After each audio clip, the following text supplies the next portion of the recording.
that feeling when everybody else your age is in town in the clubs and you've still got another 2 hours of editing to do before you even think about going to bed? That's when you know you're on the right path. Good morning guys, and welcome back to another video. This is episode 4 or 5 of the bulk life, depending on how you're looking at it, because I started off with 0 for some reason. Today, not too much going on, to be honest. Going to be hitting a chest workout later. A couple of things I want to talk about as well, which I will be doing later. Right now I've just got up, got ready and had breakfast, which you will have just seen, or you will be about to see depending on where I put it in the video. But either way, I had protein pancakes. The recipe is pretty much in the video, so you will see that. And they're awesome. You can have them I had them with ice cream because I'm bulking. I don't really care about the calories. But obviously if you're on a diet, it's a great alternative to more boring things like oats or whatever. And you can put fruit with it and honey and sort of healthier alternatives like that. But anyway, I'm heading out now. Trying to crack on with a lot of work. So I've got a lot of projects underway, a lot of things hopefully coming up. So got to get back to work on them really. There's a lot to do. It's a hard slog, just working through. So I'm heading off to do that now. I'll catch up with you guys in a bit.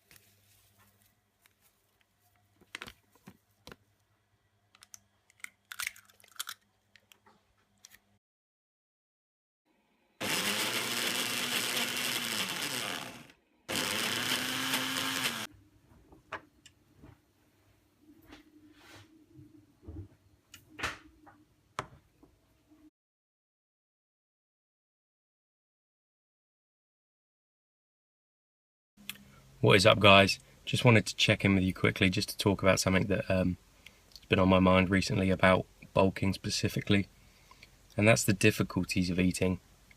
I'm not going to touch on clean versus dirty bulking, probably do that in a later episode to be honest, but for now I want to sort of touch on how difficult it can be to actually get the calories in that you need.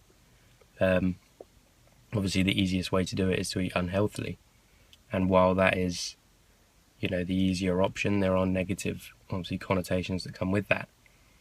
Namely, first and foremost, you're taking in more fat, more sugar, more carbs, more bad calories, if you want to call them that.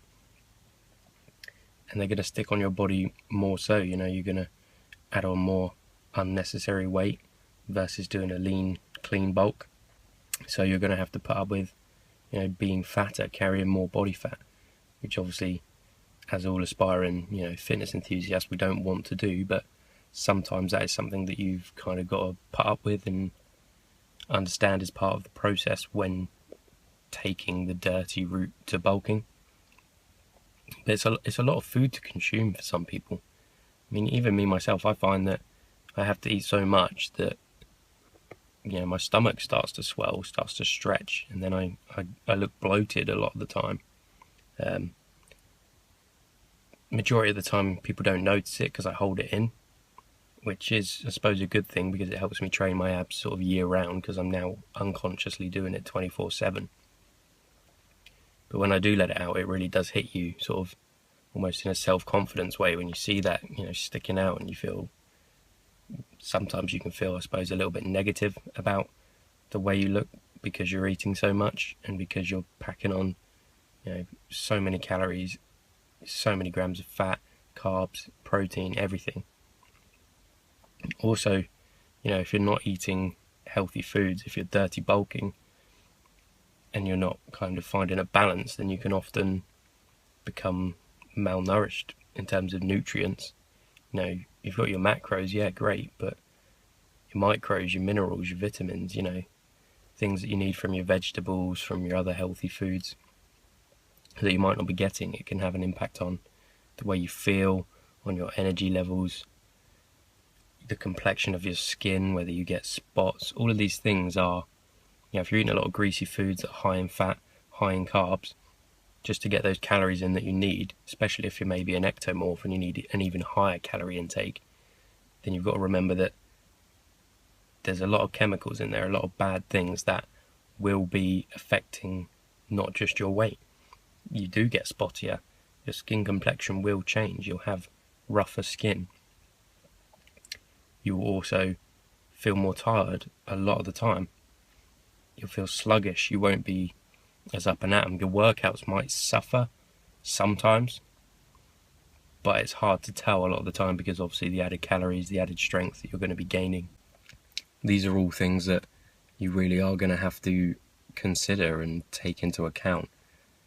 It's okay when you're bulking for a short amount of time like I am, because you can kind of put up with it, to be honest. You understand that it is temporary and that it's not going to stay that way for, forever. You are going to go back to, hopefully, being in that much better condition. But it's just something to think about, guys. It's something that a lot of people don't initially think about. They just think about the weight and the strength and all these things, the body fat percentage, and they don't take into account a lot of the other problems that you can have while bulking, whether it's you can't eat enough, whether it's because you're getting bloated, whether it's your skin's becoming poor, whether you're getting tired a lot more, feeling sluggish. People underestimate the effect that can have on you, and it's something that I just wanted you guys to know about and something that had been on my mind. So there you have it. Anyway, I've got a few more things to do, so I'm going to catch up with you guys in a bit, just before the workout. What is up, guys? Here at the gym, just about to go smash a chest workout. It's finally getting cold here in England. The weather's dropping, got the hoodie on, feeling nice and full after a big dinner, pumped up, ready to smash some weights. I love it when it gets cold here. I'm more of a winter baby than I am a summer baby. But anyway, let's head to the gym, and I'll see you in a second. What is up, guys? Getting ready to smash this chest workout. Starting off, I always like to do 1 or 2 warm-up sets of bench press. Fairly lightweight. Mixing it up.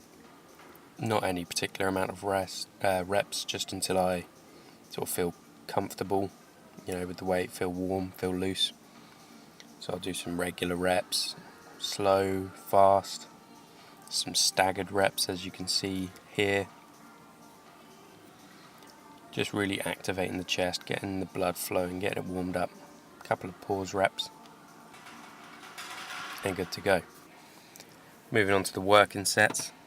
I aimed for 5 to 6 sets of bench at this weight, which I believe is 90 kilos, I think. So 5 sets of 8, most probably. 6 if I can manage it. I do tend to tire out fairly quickly on chest. I can lift fairly strong, but only for a short amount of time. So making sure the form is perfect all the way down to the chest, full range of motion. I then upped the weight to 110 kilos. I did 3 sets of this for 5 reps. I think I only managed 4 on the last set, I'm not too sure.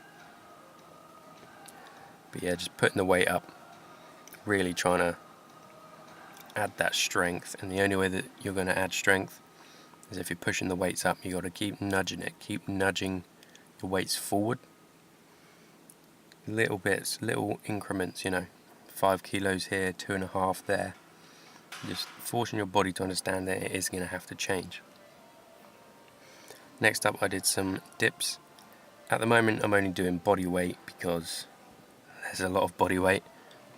I'm not that light, to be honest, in excess of 200 pounds, so there is plenty of there for me to work with. When I'm leaner, I attach the weight belt, stick on, a 20 kilo plate, 25 kilo plate, and do my dips that way. But for now, just again 5 sets to failure or 12 reps. Today I was just going to failure. Sometimes I like to have a particular number in mind, depends where in the workout it comes really. Moving on to cable flies. Just working the chest, bringing the arms together and squeezing at the end of the movement. Again, I did 6 sets of this for 12 reps. My battery died on the first set, that's why there wasn't the full amount of reps. I think I only managed 8 on this one as it was the last set. Great for getting a pump in the chest. Great for adding that width and really focusing on that contraction. Here I was just fussing around with the weights because there was a bunch on top of what I needed. Going into incline dumbbell press. This is one of my favourite exercises, long time favourite of mine. I don't know what it is about dumbbell press, but bench press feels too linear. It's almost like being on a Smith machine for me because my form is so perfect. I don't feel like the weight is, testing me. It's just whether I can lift it or not. Whereas with the dumbbell press, activating all those stabilizing muscles, you've really got to focus on getting the form right. Focus on bringing the weight all the way down to the chest, keeping the tension on at the top, not allowing your elbows to lock out, squeezing the chest at the top of the movement, planting the feet into the floor to really get that base of power to be able to push up with. Again, I did 5 sets of this for 8 reps. Sometimes if I'm starting with this as opposed to bench press will be slightly lighter and I will go heavier on the dumbbell press, aiming for probably 6 sets of 8. I'll start off with a really heavy weight, and through those sets towards the 4th and 5th set I will have to drop the weight, but still making sure to get that full range of motion, squeeze the muscle at the top of the movement. Struggling there with that last one, belly showing, it's not a good look. Now finally finishing off with some good old press ups. People forget that this is a compound movement. This is great for adding mass, especially when you're bulking and you've got a lot of body weight to work with. I've always been good at press ups, one of my favourite exercises. When I'm lean I can smash out a lot of press ups, 80, 90, 100 without stopping. I can only do about 50 I think if I really push myself now. But anyway, thanks for watching this workout. I'll see you in a sec. Alright guys, I hope you enjoyed that. That was the chest workout. Back in the car now, absolutely knackered, need to go home, edit this, do the commentary, and hopefully get to bed at a reasonable hour. My mind's been wired up today, doing a lot of work, so hopefully I can get to bed reasonably, I say early, but before like 4 or 5 a.m. Just a quick thing before I sign this off. In the Bulk Life series, I've decided that every 5 episodes, the first one will be the 6th episode if you count episode 0, but every 5 episodes I'm going to be testing my strength essentially to see, so that I actually have a measure of my progress as sort of the weeks go on. I'll be doing 3 main lifts, obviously bench, deadlift and squat. I'll be attempting 1 rep maxes of each, so that will be in the next video you guys see after this. Yeah, I might as well, there's a few other challenges I've set myself, so I might see if I can do them. One is to squat 140 kilos or 315 pounds for a set of 8. I did 4 the other day, 4 or 5 reps, so not too far off that one. I want to do a whole set of 110 kilos on bench. I don't know what that is in pounds, like 250, 270, something like that. I've done 100 for a set, so I don't know what I'll be able to manage with 110. My strength in terms of the amount, doing sort of past 4 or 5 reps, as I go up and bench, it dramatically slows down till 120 I can do 1, 130 I can do 1, 140 I can do 1, etc. But I can't do any more than 1, so that's something I really want to work on. And deadlifts I haven't done in a long time, so we'll just have to see how those go. Absolutely knackered, guys. Anyway, I'm going to leave this here and sign off. Thank you guys for watching, and I'll see you in the next video.